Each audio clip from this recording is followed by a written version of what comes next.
Hello friends, once again welcome back. आज के इस वीडियो में हम लोग HND 100 के क्वेश्चन पेपर को सॉल्व करेंगे। देखेंगे कि इसमें किस तरह का क्वेश्चन आपके एग्जाम में पूछा गया था।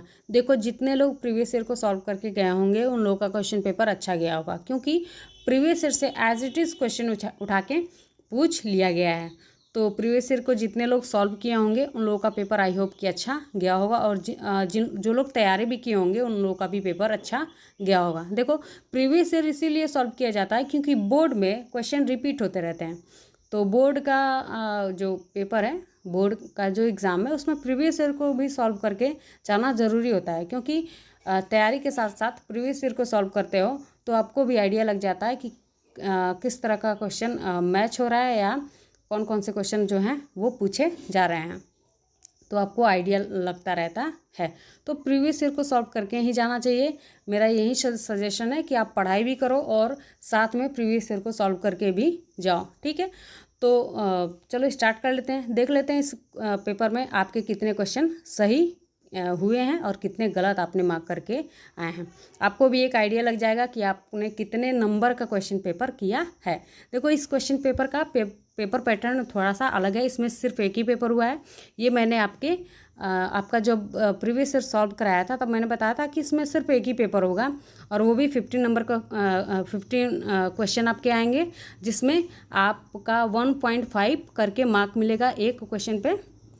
कुल आपका 75 नंबर का आपका पेपर होगा।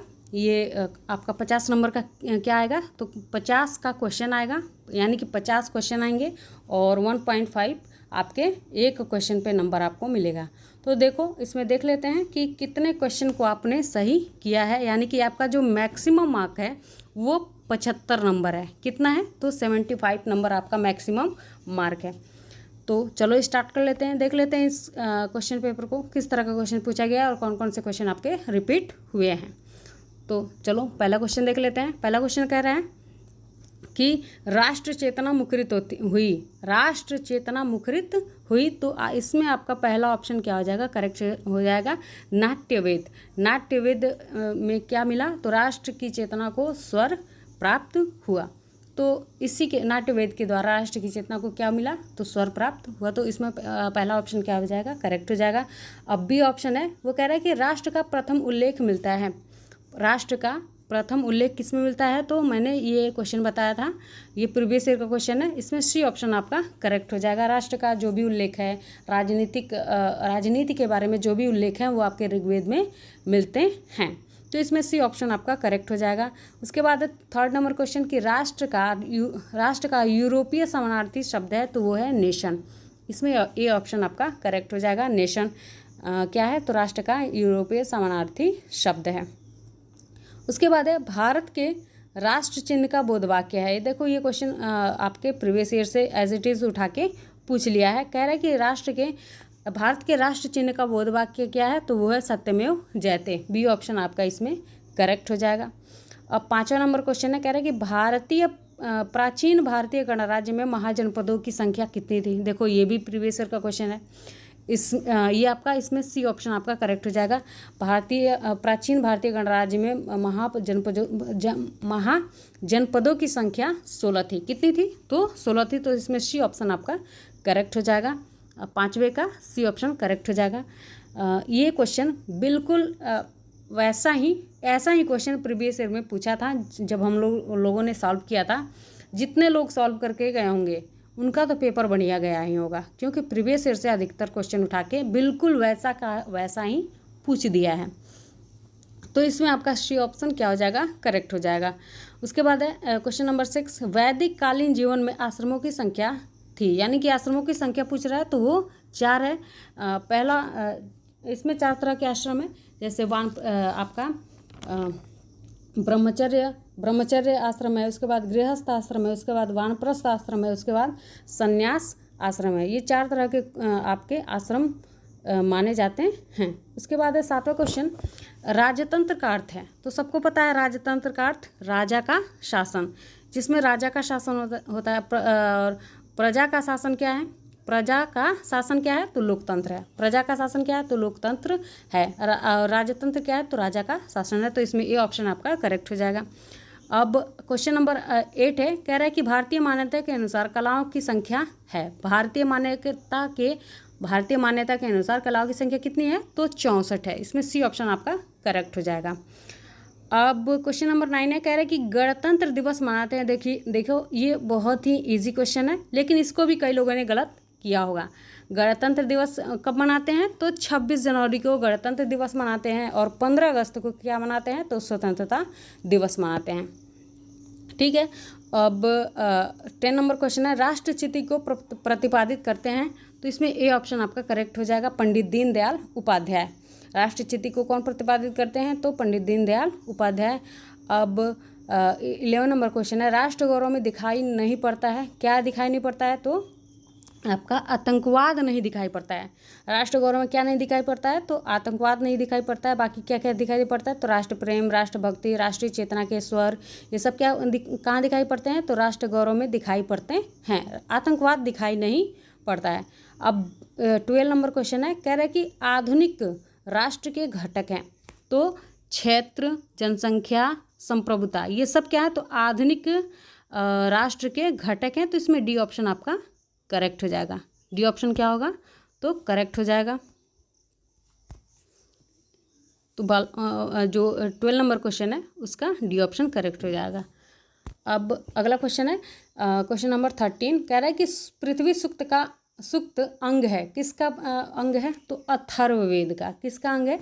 तो अथर्ववेद का जो पृथ्वी सूक्त है वो क्या है? तो अंग है।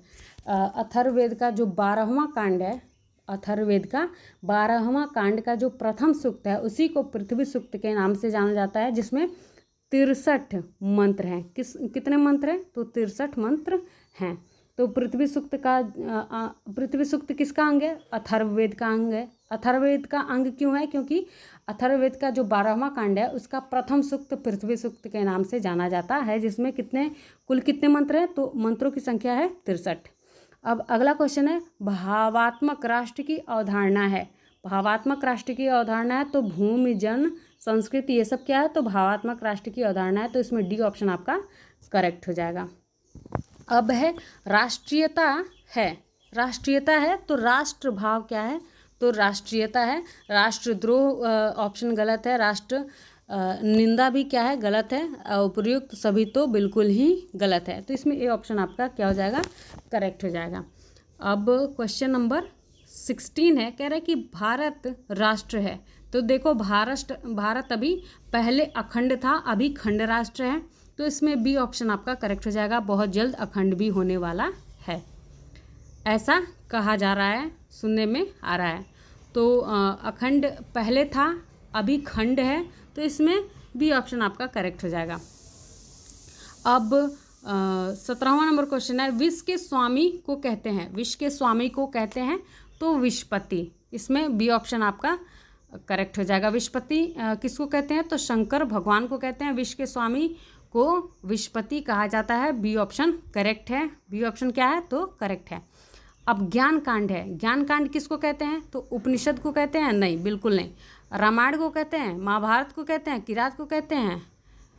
देखो इसमें रामायण को ज्ञान कांड के नाम से भी जाना जाता है। रामायण को क्या कहा जाता है? तो ज्ञान कांड कहा जाता है।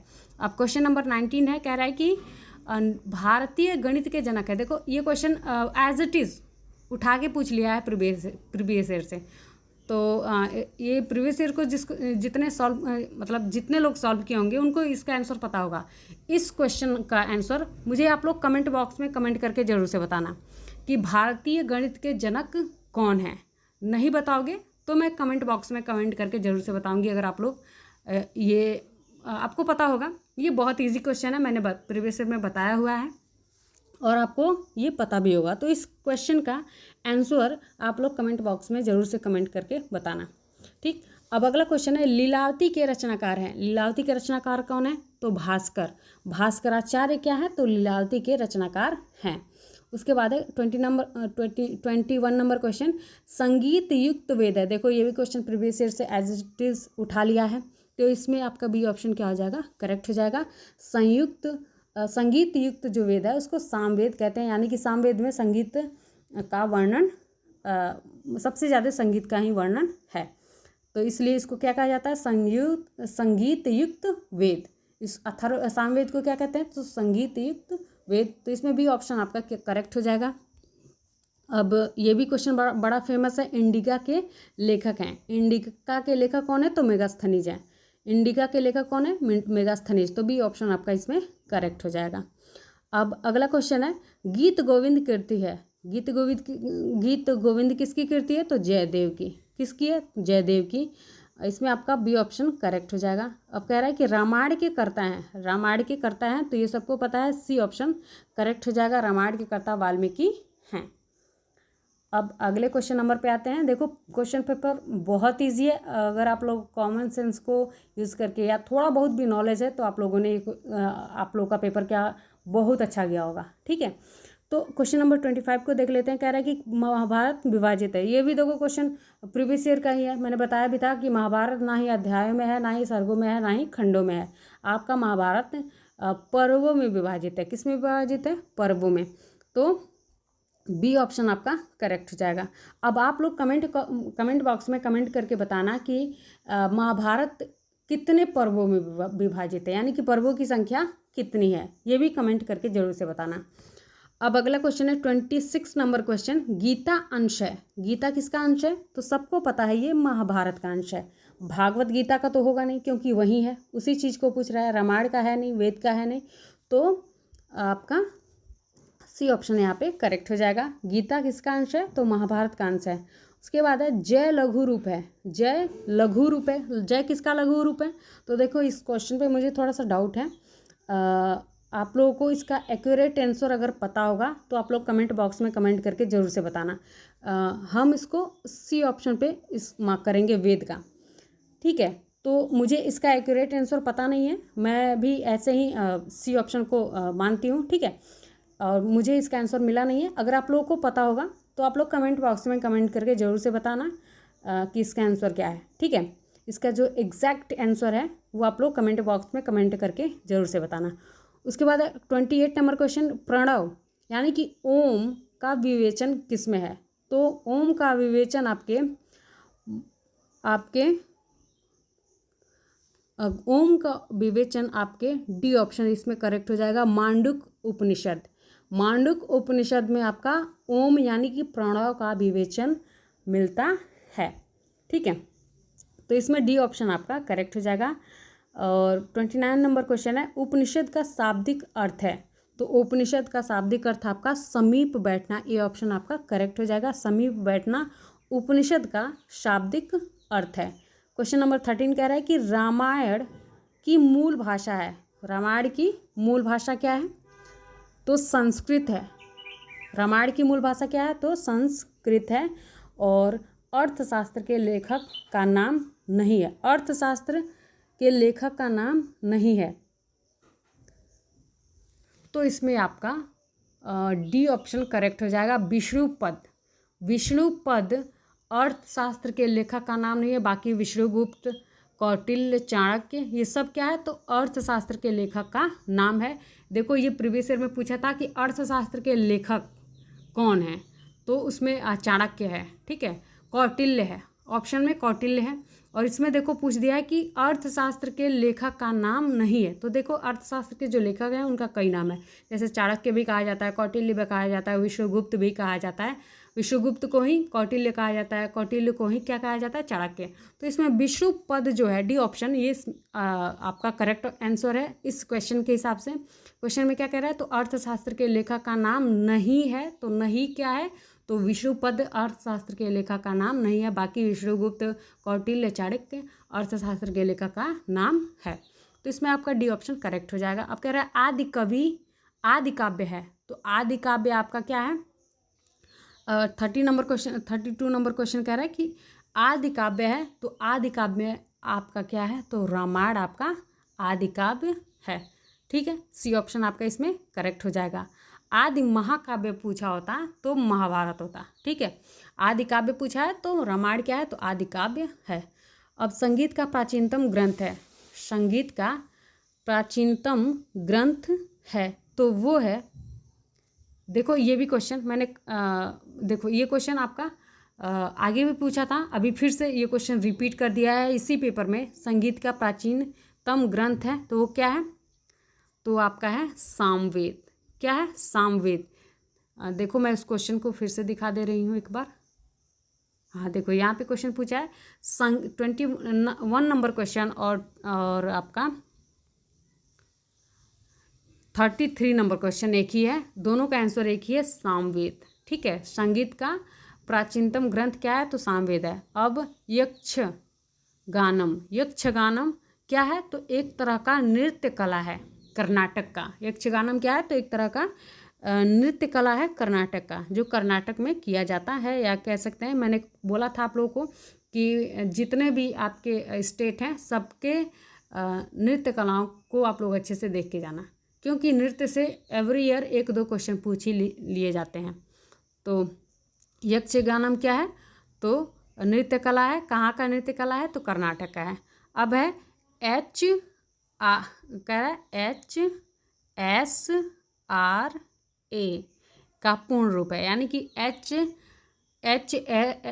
HSRS का पूर्ण रूप क्या है, पूर्ण रूप क्या है, तो इसमें आपका बी ऑप्शन क्या हो जाएगा, करेक्ट हो जाएगा। मैं थोड़ा सा इसको, हाँ थोड़ा सा कट गया है, तो इसमें बी ऑप्शन आपका करेक्ट हो जाएगा। Hindustan socialist Republic association, Hindustan socialist Republican association आपका बी ऑप्शन करेक्ट हो जाएगा। HSRA का पूर्ण रूप है, यानी कि फुल फॉर्म है। अब अगला क्वेश्चन है 36 नंबर क्वेश्चन, भारत छोड़ो आंदोलन कब शुरू हुआ, यानी कि भारत छोड़ो आंदोलन शुरू हुआ था तो 1942 में आपका भारत छोड़ो आंदोलन शुरू हुआ था, यानी कि 8 अगस्त 1942 को 8 अगस्त 1942 को आपका भारत छोड़ो आंदोलन शुरू हुआ था। अब अगला क्वेश्चन है भगत सिंह का शहादत दिवस है, भगत सिंह का शहादत दिवस कब मनाया जाता है, तो वो है आपका 23 मार्च 31। ठीक है, 23 मार्च सन 31, यानी कि इसमें बी ऑप्शन आपका करेक्ट हो जाएगा। 23 मार्च 31 को आपका शहीदी दिवस के, 23 मार्च को शहीदी दिवस के नाम से मनाया जाता है। और ये क्या है, तो भगत सिंह को इसे मतलब श्रद्धांजलि दी जाती है, शहीद इसी दिन भगत सिंह क्या हुए थे, तो शहीद हुए थे। तो वहीं कह रहा है कि भगत सिंह का शहादत दिवस है 23 मार्च 1931, तो बी ऑप्शन आपका इसमें करेक्ट हो जाएगा। अब है बिहार में 1857 के नेता थे, यानी कि जो 1857 की जो क्रांति थी उसमें बिहार के कौन से नेता थे, तो कुंवर सिंह बिहार से बिलोंग करते थे और ये 1857 के नेता थे। अगला क्वेश्चन है वो डॉक्टर भीमराव अंबेडकर ने किस मौलिक अधिकार को भारतीय संविधान का हृदय एवं आत्मा कहा है, तो वो है सी ऑप्शन, संवैधानिक उपचारों का अधिकार। ये डॉक्टर भीमराव अंबेडकर ने संवैधानिक उपचारों के अधिकार को क्या कहा है, तो भारतीय संविधान का हृदय कहा, हृदय एवं आत्मा कहा है, तो इसमें सी ऑप्शन आपका करेक्ट हो जाएगा। अब है 40 नंबर क्वेश्चन, भक्ति आंदोलन इस युग की देन है, किस युग की देन है, तो मध्यकाल की देन है भक्ति आंदोलन, यानी कि मध्यकाल में भक्ति आंदोलन अपने चरम सीमा पे था। अब अगला क्वेश्चन है नाथ संप्रदाय के संस्थापक है, तो ये सबको पता है कि नाथ संप्रदाय के संस्थापक गोरखनाथ हैं। कौन है, तो गोरखनाथ हैं। अब अगला क्वेश्चन है अलवार भक्तों का संबंध है, अलवार भक्तों का संबंध है, तो देखो ये क्वेश्चन प्रीवियस ईयर का ही है, थोड़ा सा चेंज करके पूछ लिया है, तो तमिल से अलवार जो अलवार भक्त हैं वो उनका संबंध किससे है, तो तमिल से, यानी कि तमिलनाडु से। तो यहाँ पे 43 नंबर क्वेश्चन कह रहा है कि महात्मा गांधी द्वारा दांडी यात्रा के संदर्भ में सही तथ्य है, तो पहला ऑप्शन है, कह रहा है कि यह यात्रा 12 मार्च 1930 को शुरू हुई, बिल्कुल सही है। 5 अप्रैल 1930 को समाप्त हुई, ये भी सही है। ब्रिटिश नमक एकाधिकार के खिलाफ प्रतिरोध के रूप में थी, ये भी सही है। तो उपयुक्त डी आपका आंसर सही हो जाएगा। इसमें डी ऑप्शन क्या हो जाएगा, करेक्ट हो जाएगा। ये तीनों ही ऑप्शन आपके करेक्ट हैं, तो 43 का डी ऑप्शन क्या हो जाएगा, करेक्ट हो जाएगा। महात्मा गांधी द्वारा दांडी यात्रा 12 मार्च 1930 को शुरू हुआ था और 5 अप्रैल 1930 को क्या हुआ था, तो समाप्त हो गया था। ये किसके खिलाफ था, तो ब्रिटिश के खिलाफ था। ब्रिटिश नमक एकाधिकार के खिलाफ के रूप मतलब खिलाफ ये यात्रा शुरू किया गया था, दांडी यात्रा शुरू किया गया था। इसके बाद है गौतम बुद्ध के उपदेशों की भाषा थी, तो ये भी देखो प्रीवियस ईयर का क्वेश्चन है। गौतम बुद्ध के उपदेशों की भाषा क्या थी, तो पाली थी। इसमें बी ऑप्शन आपका करेक्ट हो जाएगा। अब जोई पिंडे सोई ब्रह्मणे, जोई पिंडे सोई ब्रह्मणे प्रसिद्ध दर्शन है किसका, तो गोरखनाथ का। किसका है, तो बाबा गोरखनाथ का ये दर्शन है, जोई पिंडे सोई ब्रह्मणे। ठीक है। अब अगला क्वेश्चन है, पेरियार ने सच्ची रामायण की रचना की थी किस भाषा में, तो तमिल में किया था। किस भाषा में किया था, तो तमिल में किया था। तमिल भाषा में पेरियार ने सच्ची रामायण की रचना की थी, तो इसमें आपका जो बी ऑप्शन है वो करेक्ट हो जाएगा। अब अगले क्वेश्चन नंबर पे आते हैं। क्वेश्चन नंबर 47 कह रहा है कि गुलामगिरी पुस्तक की रचना थी, गुलामगिरी पुस्तक की रचना थी, तो वो है स्वामी दयानंद सरस्वती का। ठीक है। पहला ऑप्शन है क्या कह रहा है कि स्वामी दयानंद सरस्वती। बी ऑप्शन कह रहा है कि स्वामी रामास्वामी नायकर पेटियार। उसके बाद है C option Savitribai Phule. D option है ज्योतिबा फूले। तो इसमें गुलामगिरी जो रचना है वो आपका डी ऑप्शन करेक्ट हो जाएगा। ज्योतिबा फूले ने गुलामगिरी पुस्तक की रचना की थी। गुलामगिरी पुस्तक की रचना किसने की थी, तो ज्योतिबा फूले, यानी कि ज्योतिबा राव फूले ने गुलामगिरी पुस्तक की रचना की थी, तो डी ऑप्शन आपका इसमें करेक्ट हो जाएगा। उसके बाद 48 नंबर क्वेश्चन है कि विश्व इतिहास की झलक पुस्तक के लेखक कौन है, तो वो हैं आपके जवाहरलाल नेहरू। तो इसमें बी ऑप्शन आपका करेक्ट हो जाएगा। विश्व इतिहास की झलक पुस्तक के लेखक का नाम जवाहरलाल नेहरू है। अब 49 नंबर क्वेश्चन कह रहा है कि अंत्योदय की अवधारणा का संबंध है, अंत्योदय की अवधारणा का संबंध है। तो ये क्वेश्चन सबको पता होगा कि दीनदयाल ने इस अंत्योदय का कॉन्सेप्ट दिया था। अंत्योदय जो विचारधारा है वो किसका है, तो दीनदयाल उपाध्याय का है। अब लास्ट क्वेश्चन है 50 नंबर क्वेश्चन कह रहा है कि मैं उस प्रभु का सेवक हूँ जिसे अज्ञानी लोग मनुष्य कहते हैं। बहुत ही फेमस वाक्य है, सेंटेंस है। मैं उस प्रभु का सेवक हूँ जिसे अज्ञानी लोग मनुष्य कहते हैं। यह कथन किसका है, तो वो है स्वामी विवेकानंद का। किसका है, स्वामी विवेकानंद का ने कहा था कि मैं उस प्रभु का सेवक हूँ जिसे अज्ञानी लोग मनुष्य कहते हैं। ये किसने कहा था, तो स्वामी विवेकानंद ने कहा था। आई होप कि आप लोग को वीडियो अच्छी लगी होगी, तो वीडियो को लाइक शेयर करना और चैनल को ज़रूर से सब्सक्राइब करना अगर चैनल पे नए हो तो। ठीक है। Thank you very much. Video को ज़्यादा से ज़्यादा शेयर करें ताकि उन बच्चों को भी मिल जाए जिन्होंने ये एग्ज़ाम दिया है। ठीक है। Thank you very much.